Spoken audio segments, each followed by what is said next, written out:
রিমি আর শিমু বসে বসে কাঁদছে। তারা দুই যমজ বোন। আজ তাদের দুজনেরই স্বামী মারা গেছে। ওগো, তুমি আমায় ছেড়ে চলে গেলে গো।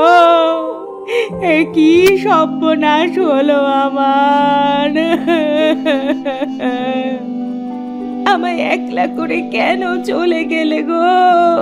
এখন আমি কোথায় যাব, কি করব আমি?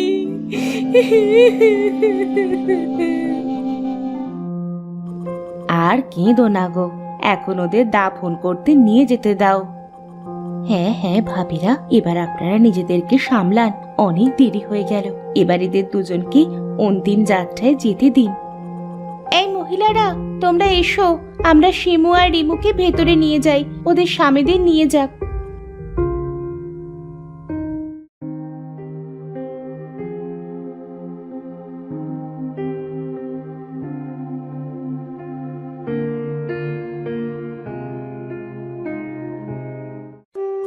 রিমি আর শিমু যমজ বোন, তাই বাবা তাদের শখ করেই দুই যমজ ছেলের সাথে বিয়ে দিয়েছিল। দুজনেরই নতুন সংসার স্বপ্নের মতো সুন্দর ছিল, কিন্তু একটা দুর্ঘটনায় দুই ভাই সুরেন আর বরেন একসাথে মারা যায়। দুই বোন শিমু আর রিমি তাই একই সাথে বিধবা হলো।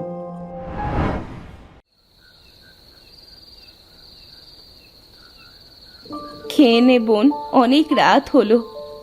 তুই খাবি না? খেতে মন চাইছে না রে। ওরা চলে গেছে আজ প্রায় 1 মাস, কিন্তু এখনো মনে হচ্ছে ওরা চলে যায়নি, আমাদের আশেপাশেই আছে। ঠিক বলেছিস বোন, আমারও কিছুই ভালো লাগছে না, কিন্তু এভাবে আর কতদিন? আমাদের তো এবার নিজেদের চলার মতো একটা ব্যবস্থা করতে হবে, নিজেদের পেট চালাতে হবে। হ্যাঁ ঠিক, কিন্তু আমরা কি করব বলতো? আমরা তো তেমন কিছু পারিও না। আমি না হয় কাল কয়েকজনের কাছ থেকে কাপড় নিয়ে এসে সেলাই করে দেব, কিছু টাকা তো পাওয়া যাবে। আর আমি না হয় মানুষের বাড়ি বাড়ি গিয়ে কাজ করে দেব, দুজনের কিছু কিছু টাকা হলেই সংসার ঠিক চলে যাবে। বেশ, তবে আজ খেয়ে ঘুমিয়ে পড়ি।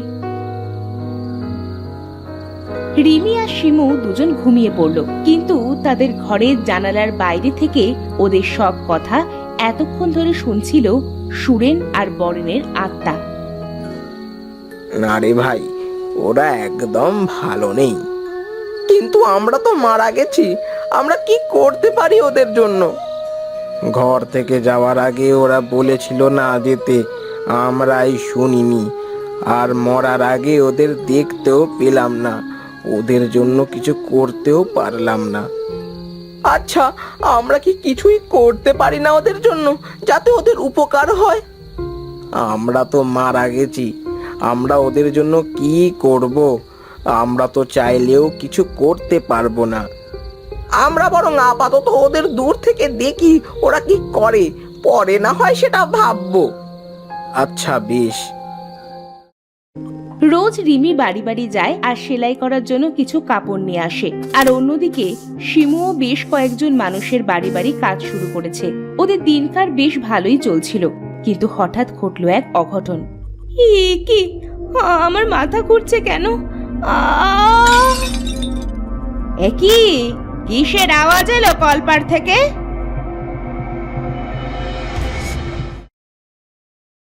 হায় হায় হায় হায় রে, আমার এত সাধের সব কাঁচের জিনিস সব ভেঙে ফেললি হতচ্ছাড়ি। আবার মরার মতো পড়ে আছিস কেন? যেন অপরাধ মাফ হয়ে যায় তাই এভাবে পড়ে আছিস না? আজ তোর একদিন কি আমার একদিন, দাঁড়া।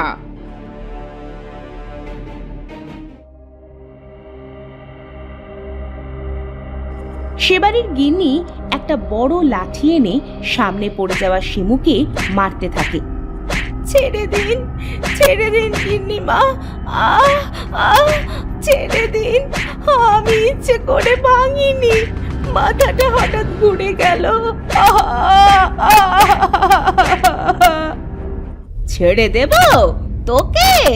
উনি চড়া দাম দিয়ে বিলেত থেকে আনা অমন সুন্দর সুন্দর কাঁচের জিনিসগুলো ভেঙে ফেললি, আজ তোকে না মেরে আমার শান্তি হবে না। ছেড়ে দিন মা, মরে গেলাম, বাঁচাও, কেউ বাঁচাও। মর, তুই মর, তুই মরলে আজ আমার জ্বালা জুড়োবে। চুলের মুঠি ধরে গিন্নিমা যখন শিমুকে মারছিল তখন অদৃশ্য হয়ে সুরেন তাকে মাটিতে ফেলে দিল, আর পাশে থাকা গাছ ভেঙে পড়ল গিন্নিমার শরীরের ওপর। ও রে মারে, মরে গেলাম রে, বাঁচাও বাঁচাও।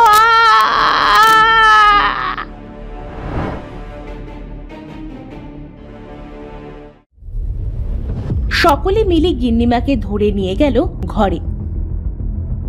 বদ্যি এলো ঘরে।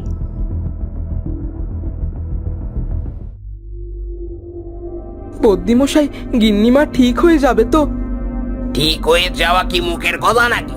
কিভাবে পড়লো ওখানে গিয়ে জানে। শরীরের সব হাড় ভেঙে গেছে, বাঁচবে কিনা তাই সন্দেহ। এ কি হয়ে গেল গিন্নিমার, হায় খোদা। অন্যদিকে রিমি কাপড় সেলাই করতে গিয়ে ভুলবশত একটা দামি কাপড় ছিঁড়ে ফেললো আর কাঁদতে আরম্ভ করলো।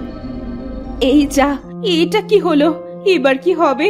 হায় হায়, এবার তো মালকিন আমায় ছাড়বে না। এত দামি কাপড় নতুন কিনে দেবার সামর্থ্য আমার নেই। হে খোদা, এ কি বিপদে ফেললে আমায়, দয়া করো আমায়। বরেন পাশে দাঁড়িয়ে দাঁড়িয়ে সব দেখছিল। রিমির হাতের কাপড়টা বরেন জাদু দিয়ে ঠিক করে দিল। হঠাৎ এই কাণ্ড দেখে রিমি তো ভয় পেয়ে গেল। ওরে বাবারে, এটা কিভাবে হলো? এই ছেঁড়া কাপড়টা জুড়ে গেল কিভাবে? এ কি ভূতের কাণ্ড! রিমি এসব কাণ্ড দেখে হঠাৎ ভয়ে অজ্ঞান হয়ে গেল। এমন সময় শিমু এলো বাড়িতে। সে এসে রিমিকে এই অবস্থায় দেখে বদ্যি ডেকে আনলো।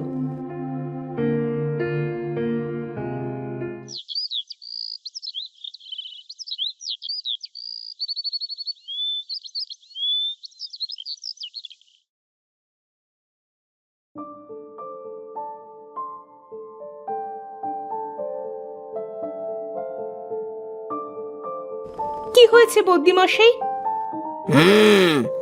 ও তো মা হতে চলেছে। ওমা, এটা তো সুখবর। আমি শুনলাম তুমিও নাকি আজ মাথা ঘুরে পড়ে গিয়েছিলে। হ্যাঁ বদ্যিমশাই, কিছুদিন হলো শুধু মাথা ঘোরে। সামনে এসো তো মা, দেখি তোমার আবার কি হলো।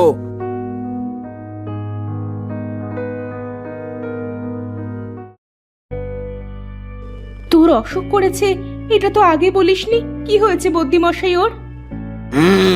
খোদা তোমাদের সৌভাগ্য সবসময় জোড়ায় জোড়ায় দেয়, বুঝেছো মা?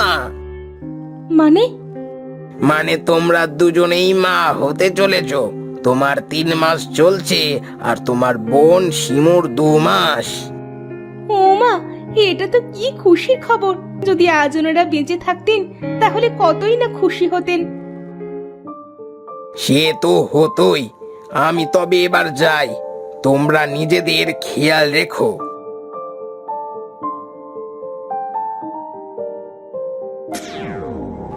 বদ্যি চলে যাওয়ার পর সুরেন আর বরেন রিমি আর শিমুর সামনে এলো। ওদের দুজনকে দেখে রিমি আর শিমু অবাক হয়ে গেল। শিমু, রিমি, এ কি? তোমরা তোমরা এখানে কিভাবে? ভয় পেয়ে গেলে নাকি? আজ আমরা 2 ভাই অনেক খুশি, আমাদের সন্তান পৃথিবীতে আসছে। হ্যাঁ, আজ আমাদের অনেক সুখের দিন। কিন্তু তোমরা কিভাবে আমাদের কাছে এলে? হ্যাঁ, তোমরা আমাদের ছেড়ে চলে যাওয়ার পর আমাদের প্রতিদিন অভিশাপের মতো কাটছে। আমরা এতদিন তোমার পাশেই ছিলাম, সকল বিপদ থেকে রক্ষা করছিলাম। মরার পরেও তোমাদের ছেড়ে যেতে ইচ্ছে হয়নি। হ্যাঁ, আজ ওই বাড়ির গিন্নির ওপর গাছ ফেলা, কাপড় ঠিক করা, এসব আমরাই করেছি। কিন্তু এভাবে আর কতদিন? আমাদের তো কিছু না কিছু করতেই হবে, না হলে আমরা না খেয়ে মরে যাব। আমরা তো ব্যবসা করতাম, তোমরাও আজ থেকে ব্যবসা করবে। ব্যবসা? অসম্ভব, আমরা তো ব্যবসা পারি না। আমরা দুজন তোমাদের সব কাজ শিখিয়ে দেব। আর যতদিন না আমাদের সন্তান আর তোমাদের সুখে রাখি, ততদিন আমরা এইভাবেই তোমাদের পাশে থাকব। হ্যাঁ, আমরা মারা গেলেও আমাদের বউ বাচ্চাদের সংসারে দেখার দায়িত্ব আমাদের। তোমরা কোনো চিন্তা করো না, আমরা সব সময় তোমাদের সাথে আছি। এভাবেই ওদের সংসার পার হতে থাকে। শিমু আর রিমির ঘরে 2 ছেলে হয়, আর আস্তে আস্তে ওরা ব্যবসায় পাকা হয়ে যায়, আর ওদের 2 বোনের সংসার সুখের হতে থাকে। আর এরপর সুরেন আর বরেন ওদের সুখী দেখে মুক্তি পায়।